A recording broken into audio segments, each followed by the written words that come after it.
refreshing sleep. Let's go to the venue. Paimon's really looking forward to hearing everyone's poems.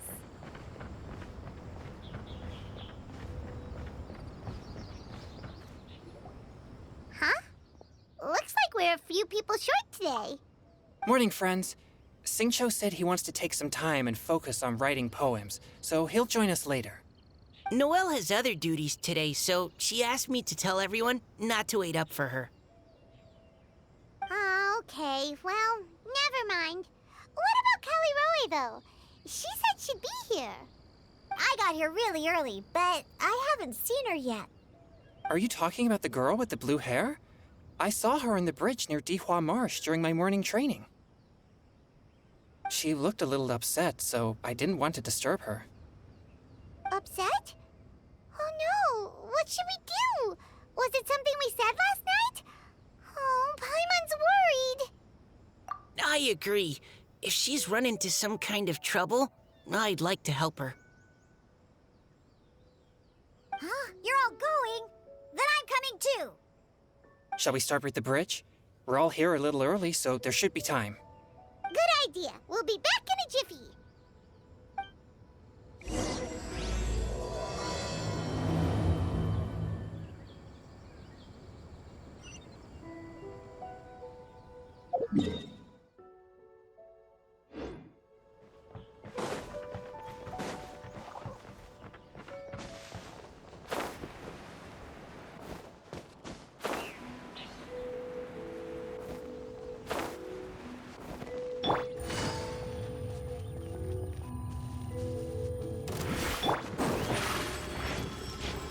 Step on up.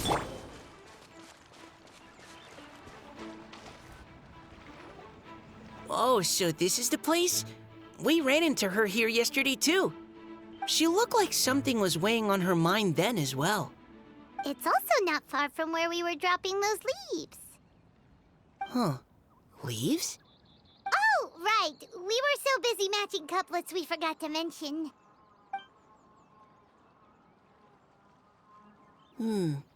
Interesting. I wonder, could Miss Callie Roy have been the one who wrote that poem on the leaf? Hmm? What makes you say that? Oh, sorry. Nothing. Well, nothing concrete. Just a hunch, I guess. It's just, that poem on the leaf kinda gave me the same feeling as when I saw her yesterday. So much sadness. Now that you mention it, this is upstream from where we found the poem. Huh? Hey, look! Over there! Another leaf! Wow, you're right! And this one has writing on it too! After that leaf!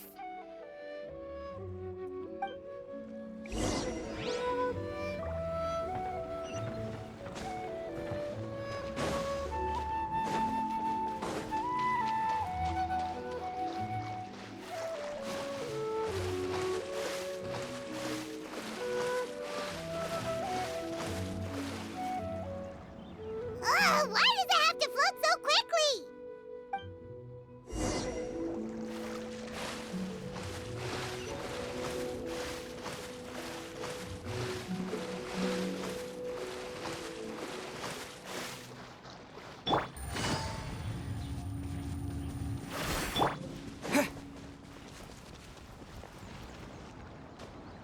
Can't you just fly over and grab it?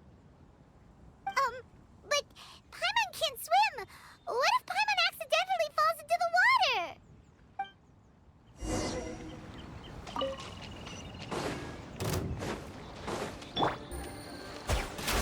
Take it easy.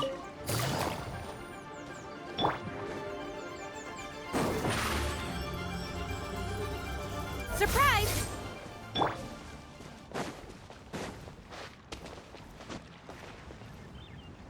It stopped! No!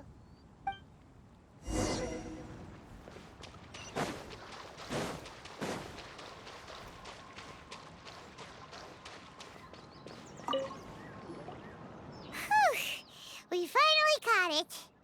Are the words still legible, or have they been washed out?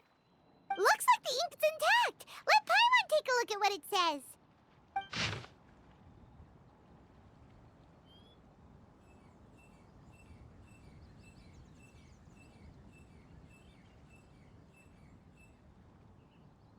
Huh? This is related to the poem we wrote in reply yesterday. She must have picked up one of our leaves. Spring. Young boy. It's looking a lot like Callie Roe was the one who wrote this. She seems to care a lot about that story, huh? Actually, when Paimon first saw her, Paimon was wondering, do you think... is it possible that... Based on the current and accounting for wind strength, everyone, please follow me.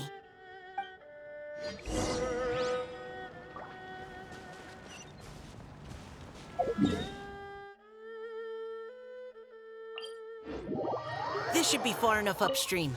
Let's split up and search the area. Callie Roe! Callie Roe!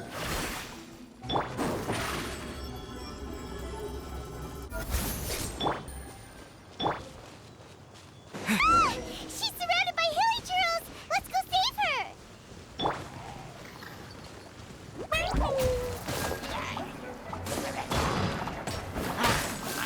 Red delivery! Things are about to get dicey. Busted.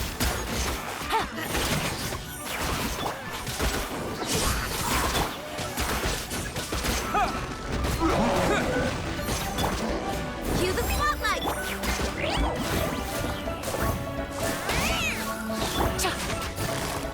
Quietly now. Here comes the catch.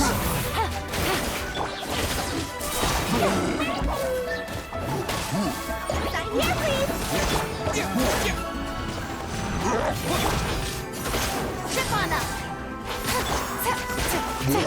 Gotcha.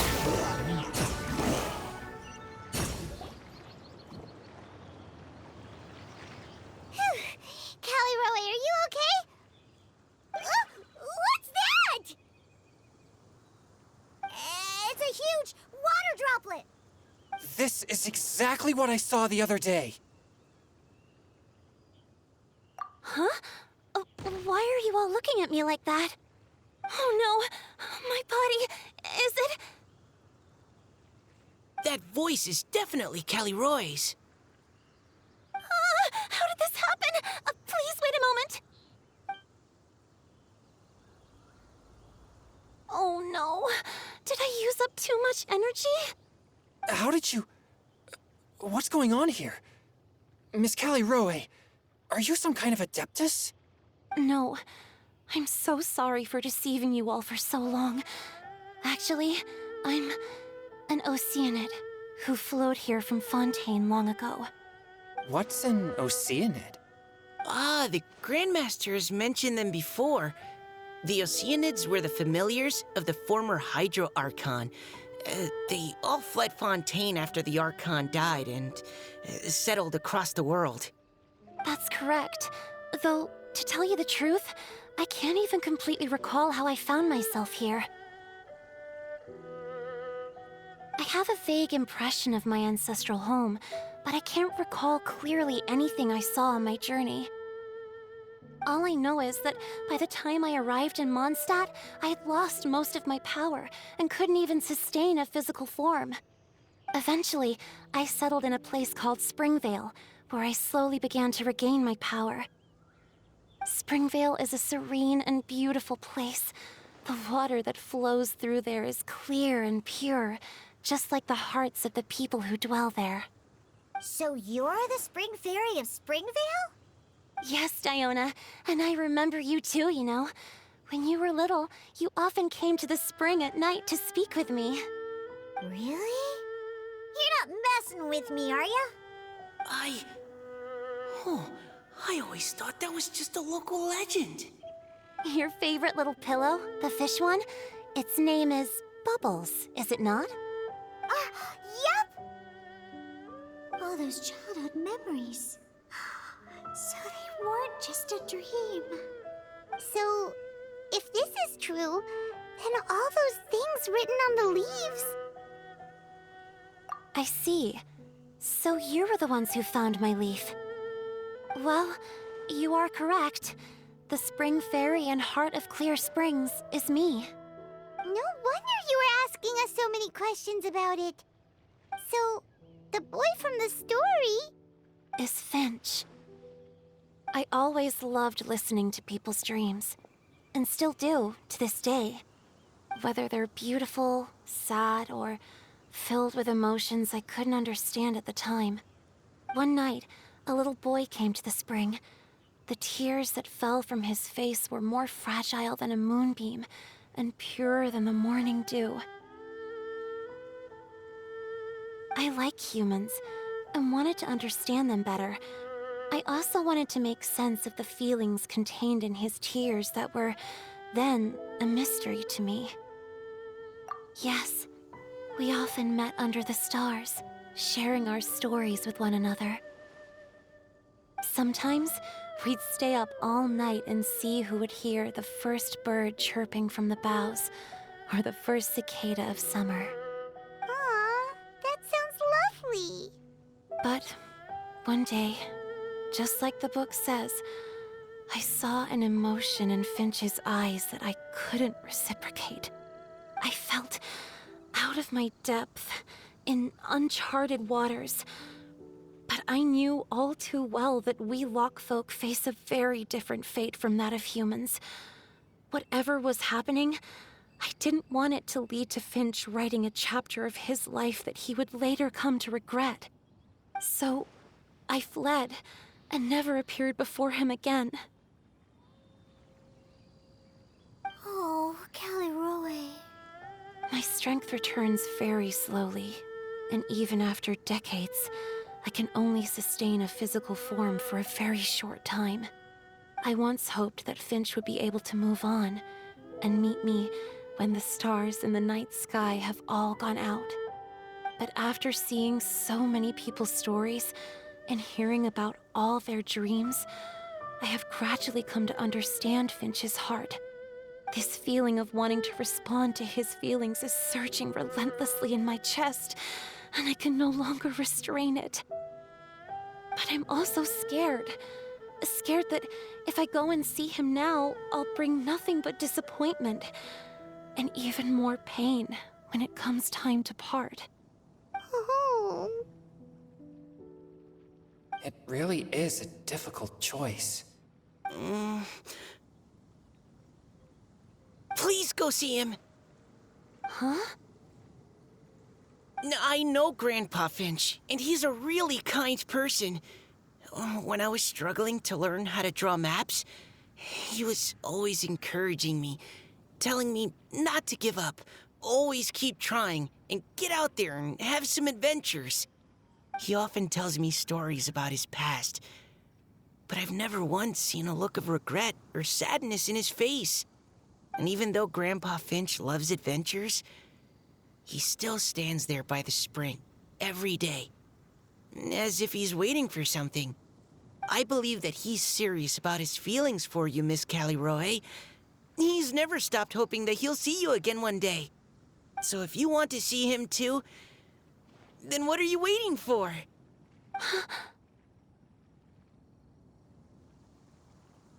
Huh? Oh, sorry. I think I got a bit too excited and I just thought, well, it just sort of came out. I understand. That settles it. I've decided. I will go back and see Finch. You will? Amazing! That's great! But I'd like to ask all of you for some help. Sure. Just say the word. We'll help you any way we can. Would you come to Springvale with me and help to bring Finch to my side? I cannot maintain this form for much longer, and I'm worried others will see me how I was just before. Leave it to me. I'm really close with Grandpa Finch. Also, please keep Finch's in my secret. I wouldn't want Springvale's tranquil waters to become agitated on account of all this. Your secret is safe with me. I won't tell anyone. That's a promise. Great. I can't thank you all enough. What's wrong? Are you gonna turn back into a water droplet? No, I'm sorry. It's just that my mind's racing. As much as I want to talk to him again, I'm still worried that I won't have the words when the time comes. A poem?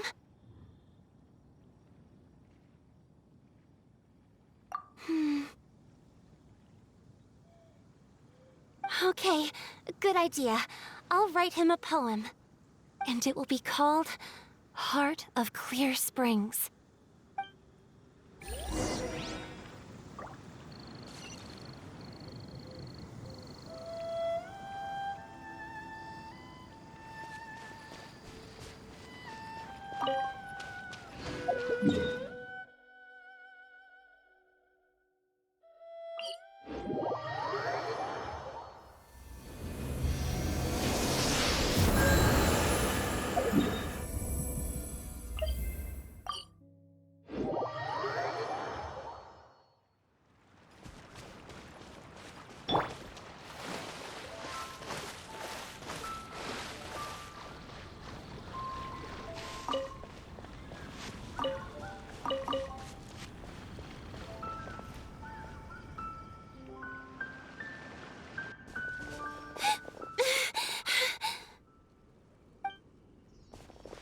Are you okay?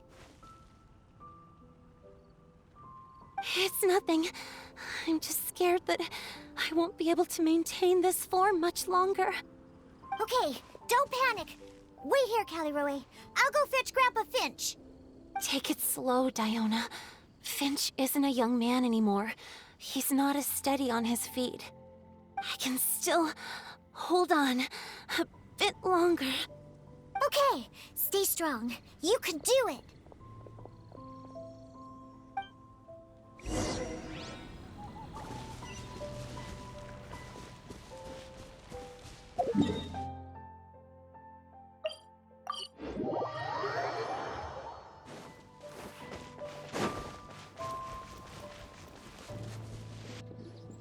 Grandpa Finch! Is that Diona? You're back early today.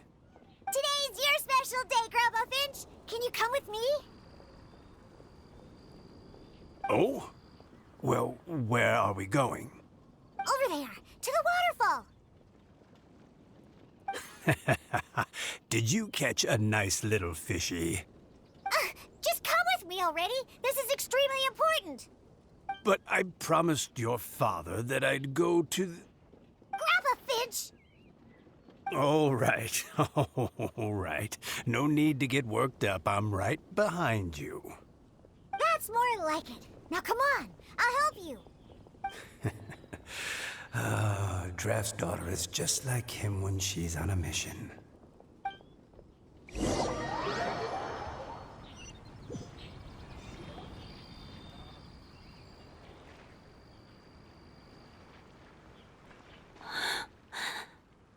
Over here! Over here! It's okay, Grandpa Finch. Take your time.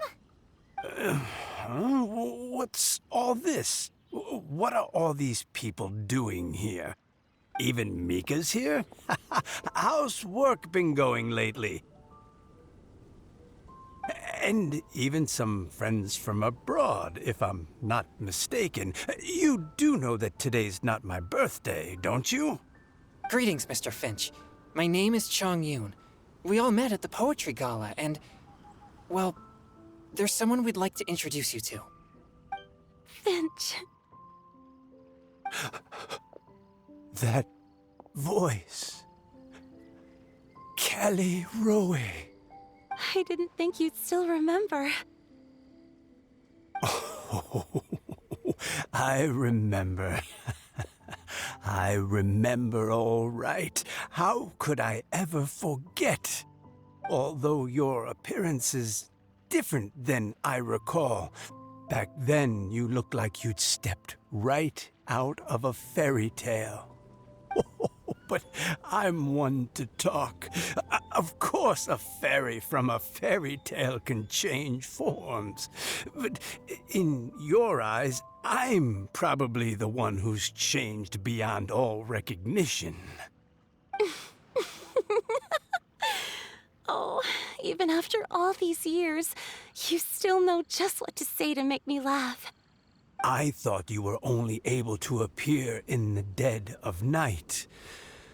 There have been times when I've wondered whether it really was all a dream. I'm sorry I kept you waiting for so long, Finch. Oh, it can't have been that long. It's been but the blink of an eye, really. Finch, would you like to hear a poem I wrote for you? A poem? You write poetry now? Well, of course. I'd be delighted to listen. I'll hang on every word that leaves your lips. In that case, let me read you a story about the Spring Fairy.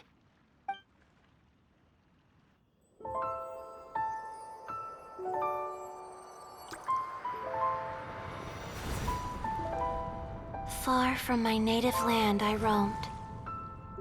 In streams I slept, many seasons I met as the sun set and rose. I searched for a garden to call a home, and the moonlight ebbed as the water flowed. A soft breeze beckoned me unto a spring.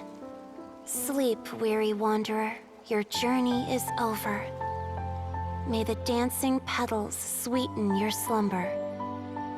At dawn, I hummed the melody of a distant stream, and the songs in the night serenaded my dreams. A boy's tender tears trembled through the water, stirring me more than any starlight sonata. He wove me a wreath from past petals and future buds. I crossed beyond the veil of dreams to the realm of flesh and blood. Look at the love that shines from his eager gaze. Answer the call of his heart, lest this moment go to waste. The kittens and fireflies invited my heartstrings to sing, but I was a stranger to the melody of mankind, and knew not how this tune should begin. As the river of dreams trickled into the ocean blue, every time a crystal fly flapped its wings, older it seemed he grew. But I learned to fathom human ways each stumbling step I took, and clouds of confusion became crystal clear in the vulnerable verse I wrote. As seed yearns for soil and trees for the sun, a once foreign melody inside my heart sung, and it cried out your name on every string it could strum. Now I give my dream to you. May it be in your slumber a sweet spring to quench your thirst. Now, I hand my heart to you, praying my belated promise might meet, still with your trust.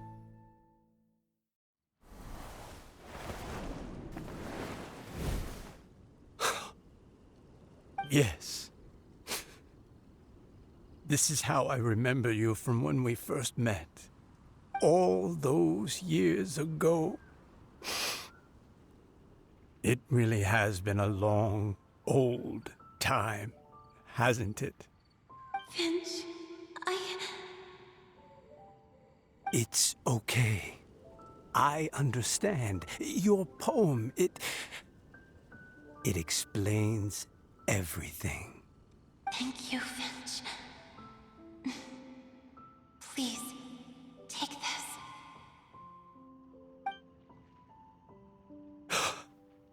It's so beautiful.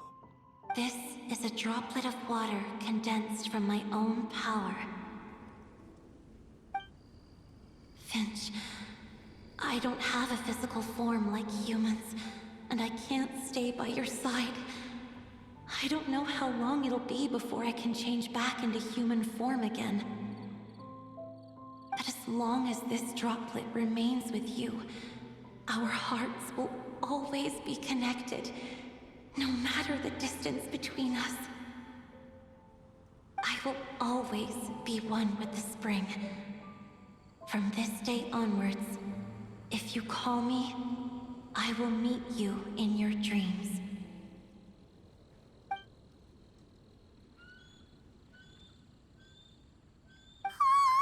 It's so romantic. You've really learned a lot, haven't you? And you don't even mind that the kids are watching. Does it bother you?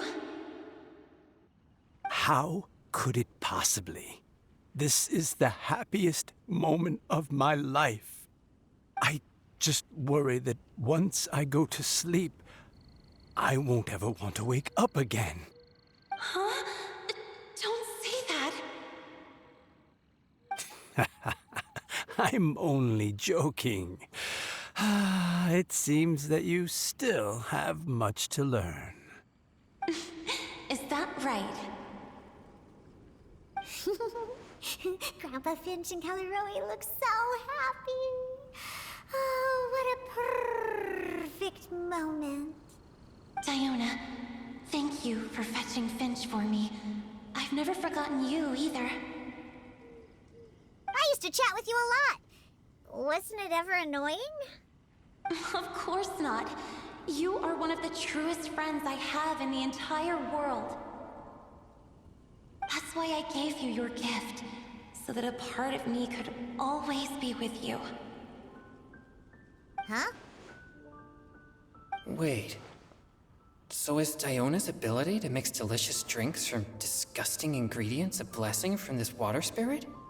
And if so, is it also possible that my pure yang spirit is a gift from some being?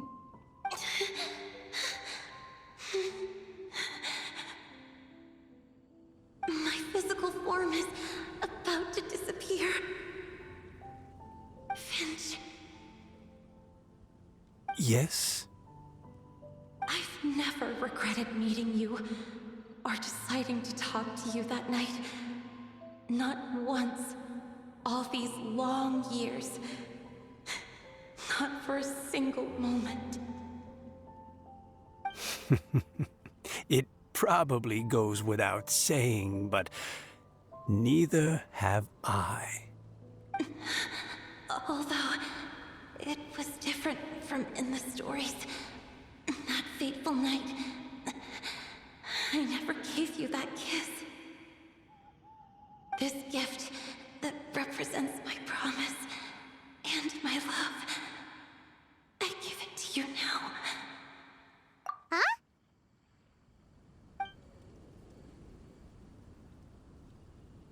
It's okay, everyone. She's gone now. What? But Paimon didn't get a chance to say goodbye. Grandpa Finch. Don't worry now. She hasn't gone far. Just like she said, she'll always be one with the spring. By our side and in our dreams.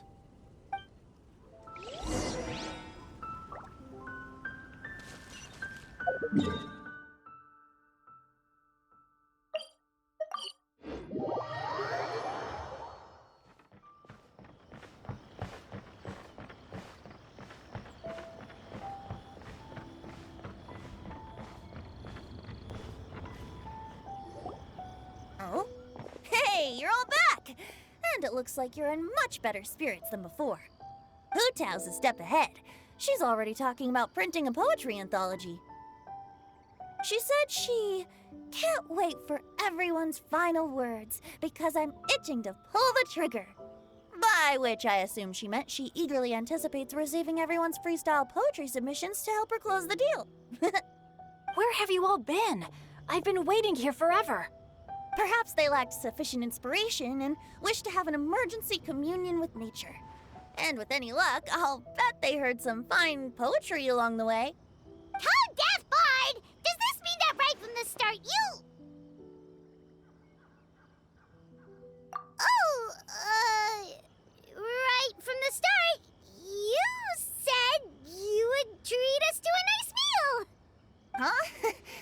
did I? Very well. Since the Traveler agrees, then it looks like I can't escape this time. Diona! Dear Diona, could I trouble you to fix us a couple of your delicious beverages? You wish. All right. Well, normally I'd never agree, but since I happen to be in a good mood today... Huh? So, just what have you guys been up to all this time? Why does it feel like there are some unspoken words hanging in the air here that everyone is privy to but myself? Really? Must be the breeze. You're reading way too much into it. Yeah, that's right. We're just, taking a walk. Inspiration walk, since it worked so well last time. So even Mika's in on it? Chongyun, how about you tell me what happened on the sly? I've just remembered that I heard about a haunted house recently that you'll definitely want to check out. I'm willing to bet that even your pure Yang spirit won't be able to scare off these demons. I appreciate the gesture, but no thanks. Not this time. And I'm starting to think that maybe this pure Yang spirit isn't such a bad thing after all. Huh? What the? What's gotten into you? Okay, that confirms it. I call shenanigans. Something big definitely went down here.